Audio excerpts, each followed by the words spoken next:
a lot of narratives, Jackson, that you're making up in your mind about stuff, right? And I can tell because I look around the room and I can see people doing this thing in your head about like, I've hired 1,000 copywriters.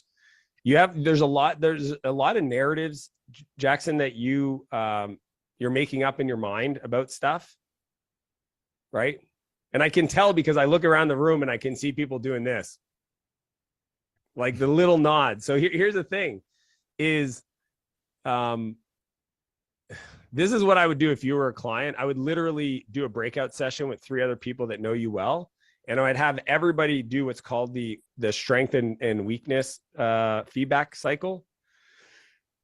I'll just tell you the quick version, but essentially what you do is, on teams specifically, we do this every 6 months with our whole teams on their teams, where we force the feedback so that somebody has to hear from 5 to 6 people where their biggest opportunity is. We also share their strength, right?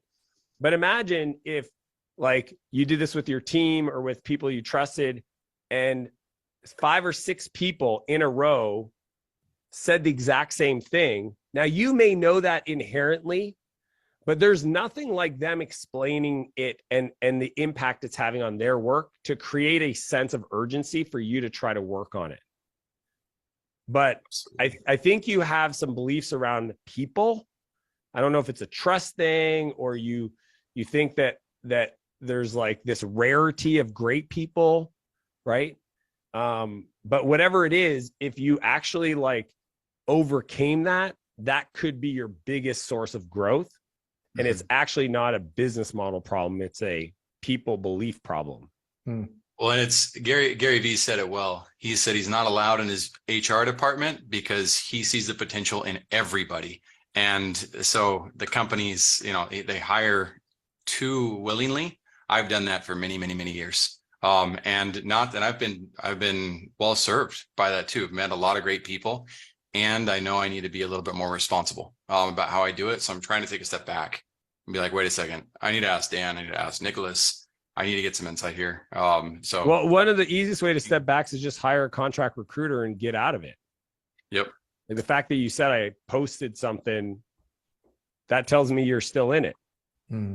Right. Yeah, that was 6 months ago, and absolutely, I need. One of the first few hires in the replacement ladder is recruiting for sure, because if you're scaling, you have opportunity. Think about this. You have demand. You said you can turn it up. So every month that goes by that you don't maximize that, it's like you're fucking selfish, dude. And I mean that with love.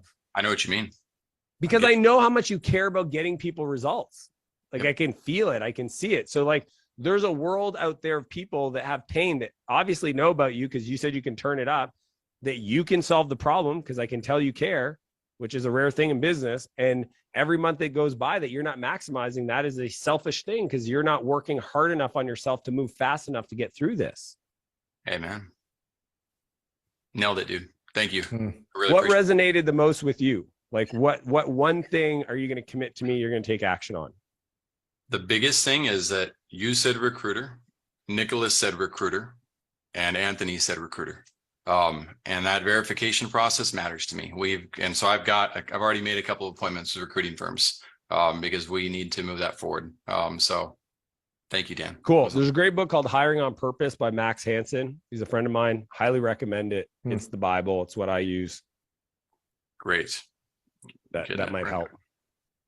Thank you so much. Great question, Thanks, Jackson. Dan. Bobby, I know you said you had a question. You want to come off mute and ask Dan there?